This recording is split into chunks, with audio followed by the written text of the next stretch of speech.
Halo, selamat siang teman-teman. Perkenalkan, nama saya Adolfina Kono, semester 4 dari program studi kimia. Di video ini, saya akan menjelaskan jurnal hasil review saya dari mata kuliah sintesis dan karakterisasi material anorganik. Jurnal yang saya review berjudul Sintesis dan Karakterisasi Serbuk Hidroksiapatit Skala submikron menggunakan metode presipitasi.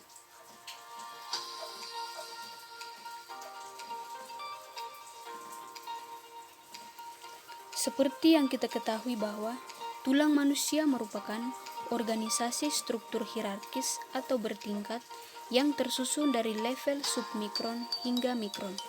Nah, komposisi penyusun pada tulang pada persen berat itu terdiri dari 60% fasa anorganik, 30% fasa organik, dan 10% air.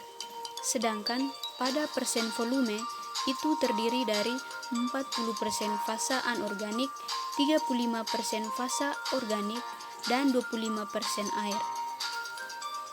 Fasa anorganik dari tulang adalah sebuah mineral kristalin yang merupakan kalsium fosfat alamiah atau yang sering kita kenal dengan hidroksiapatit. Nah, hidroksiapatit merupakan sebuah biokeramik yang merupakan salah satu bahan utama penyusun pada tulang manusia bersama dengan kolagen. Alasan digunakannya hidroksiapatit adalah hidroksiapatit sebagai biokeramik dalam bidang medis, yaitu kemiripannya dengan fasa mineral pada tulang dan gigi, sehingga memiliki sifat biokompatibilitas bioaktif, yakni memungkinkan jaringan sekitar untuk tumbuh ke dalam implan, serta adanya porositas, sehingga ikatan lebih baik dengan jaringan mudah diperoleh.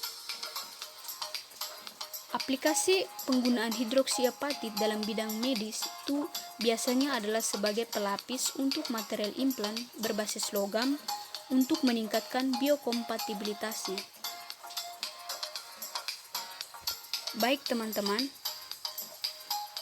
untuk mensintesis serbuk hidroksiapatit itu dapat digunakan dengan berbagai metode. Bisa menggunakan metode presipitasi, bisa menggunakan metode sol gel, dan ada juga menggunakan metode solid solution. Namun, di penelitian ini, metode yang digunakan adalah metode presipitasi, di mana metode ini merupakan reaksi asam basa yang menghasilkan padatan kristalin atau garam hasil reaksi serta air. Alasan dipilihnya metode ini adalah bahan baku yang murah, reaksi kimia yang relatif sederhana, serta ukuran dan homogenitas ukuran partikel yang didapat itu cenderung cukup baik. Nah, tujuan dari penelitian ini adalah untuk membuat hidroksiapatit, yaitu sebuah biokeramik dari bahan baku kalsium oksida dan fosforit asid atau asam fosfat. Yang berikut bahan dan metode.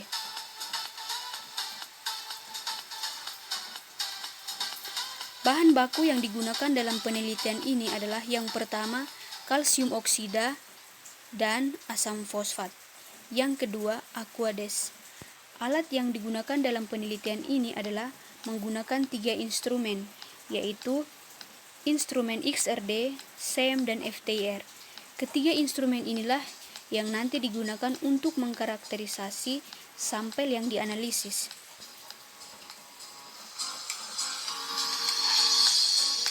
Yang berikut metode. Kalsium oksida direaksikan dengan Aquades berlebih pada suhu 40 derajat Celcius. Setelah itu dilakukan pengadukan. Pengadukan dilakukan secara manual. Selanjutnya dilakukan proses pengeringan.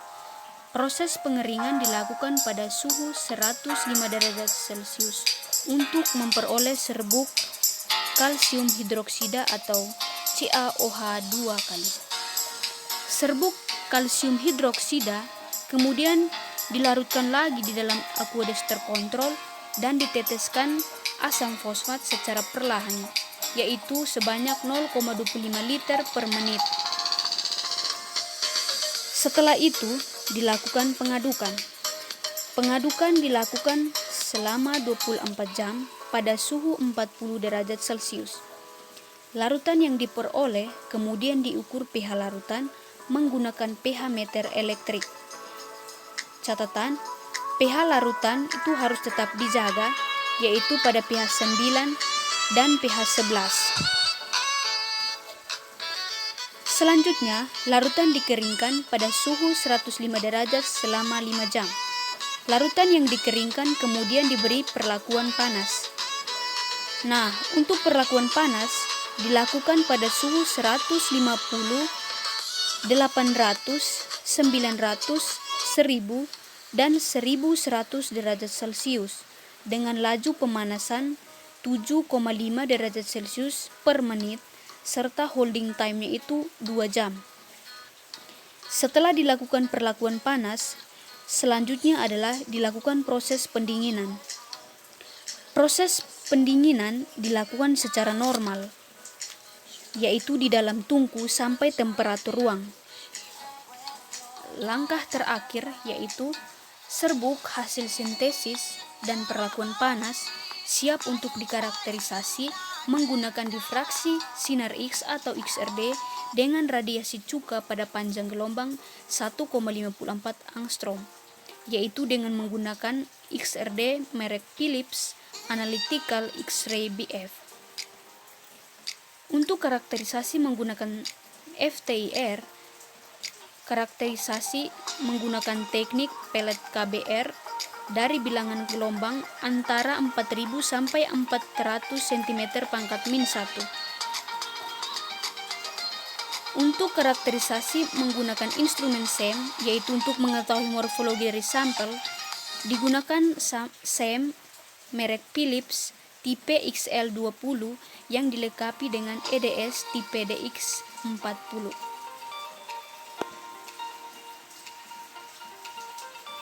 Yang berikut, hasil dan pembahasan.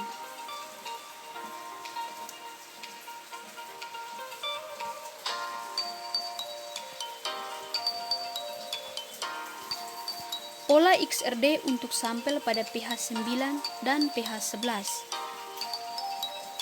Baik teman-teman, pola XRD untuk sampel pada pH 9 dan pH 11 dari hasil XRD didapatkan bahwa variasi pH pada proses presipitasi sama-sama menghasilkan hidroksi apatit. Hidroksi apatit yang dihasilkan merupakan hidroksi apatit non-stokiometris, di mana hasil pada pH 9 yang tampak pada gambar 2 itu memiliki perbandingan kalsium fosfat yaitu sebanyak 1,51. Sedangkan hasil pada pH 11 seperti yang tampak pada gambar 3 itu memiliki perbandingan kalsium fosfat yaitu sebanyak 1,55.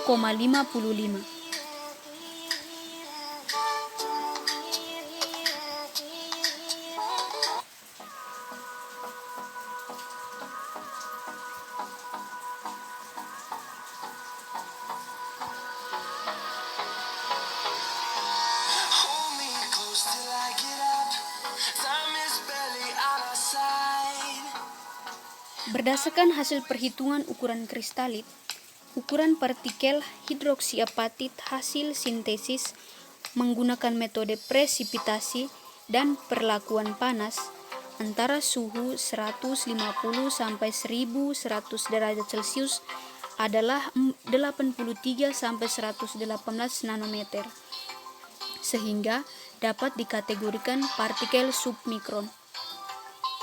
Hal tersebut dapat dilihat pada tabel 2, di mana dari tabel 2 dapat dilihat fenomena yang cukup menarik pada kisaran perlakuan panas pada rentang suhu 900 sampai 1000 derajat Celcius, di mana ukuran kristal pada hidroksi apatit itu menurun.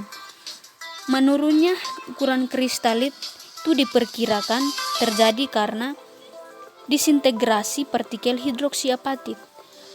Perkiraan tersebut didasarkan oleh tidak adanya perbedaan fasa yang terlihat pada hasil XRD.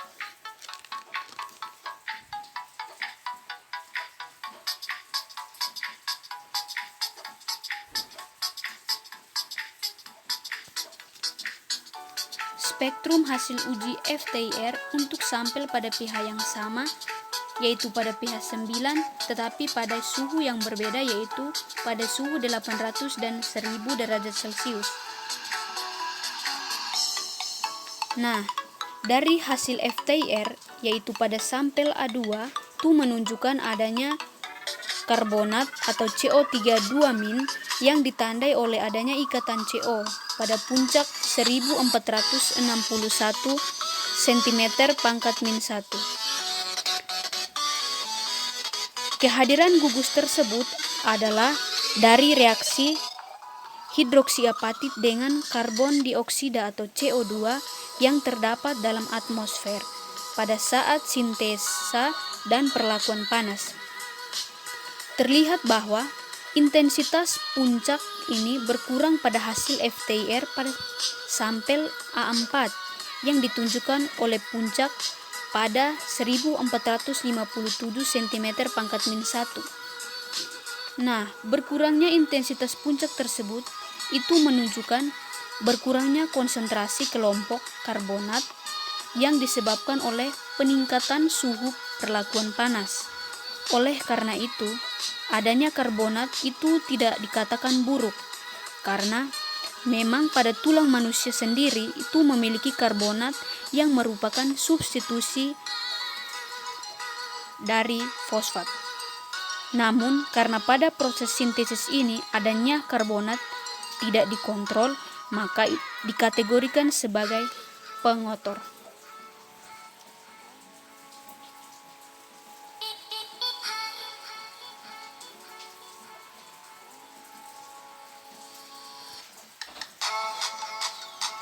Morfologi hidroksiapatit hasil sintesa dan perlakuan panas didapatkan dari gambar SEM. Gambar 8 dan gambar 9 merupakan beberapa contoh hasil SEM untuk sampel pada pH 9, yaitu pada suhu 800 derajat Celcius, dan sampel pada pH 9, yaitu pada suhu 1000 derajat Celcius dengan perbesaran 10.000 kali dan aspek rasio tinggi serta lebar 30% dari gambar aslinya. Baik, dari gambar 8 itu terlihat bahwa ukuran partikel itu lebih kecil dari 100 nanometer dan ada yang sampai lebih kecil dari 50 nanometer. Terlihat adanya aglomerasi dari partikel-partikel tersebut. Hal ini disebabkan oleh miskinnya dispersing agen sehingga partikel itu tetap teraglomerasi sejak pengeringan dilakukan. Gambar 9A dan gambar 9B itu merupakan hasil dari SEM sampel pada pH 9, yaitu pada suhu 1000 derajat Celcius pada dua posisi yang berbeda.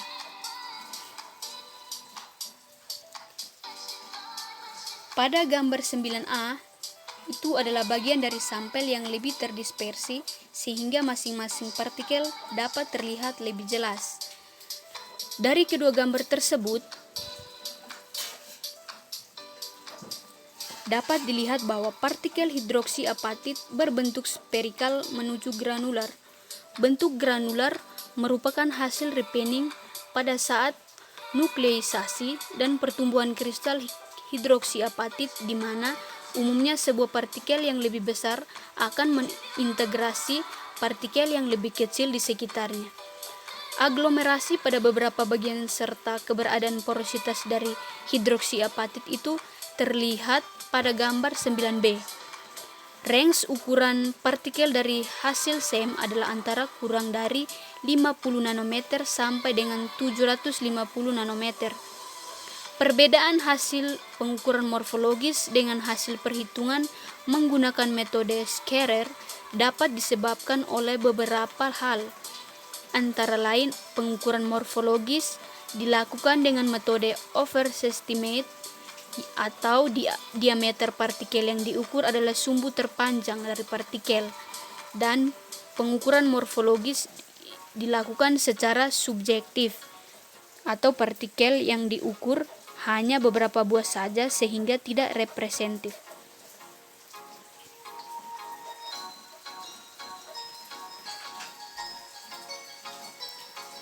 Yang berikut kesimpulan.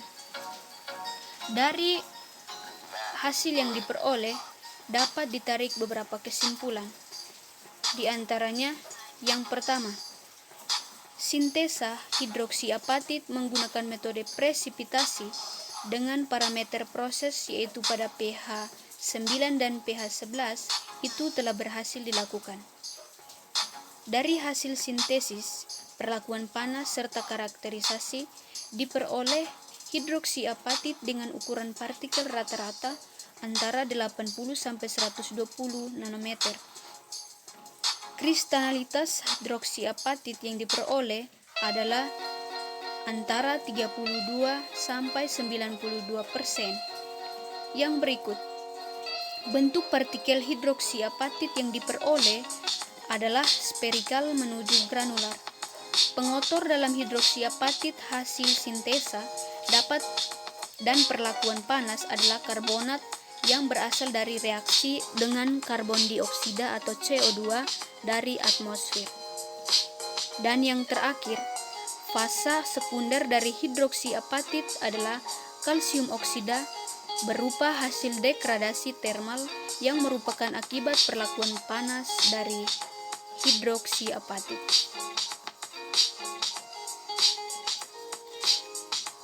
Sekian dan terima kasih.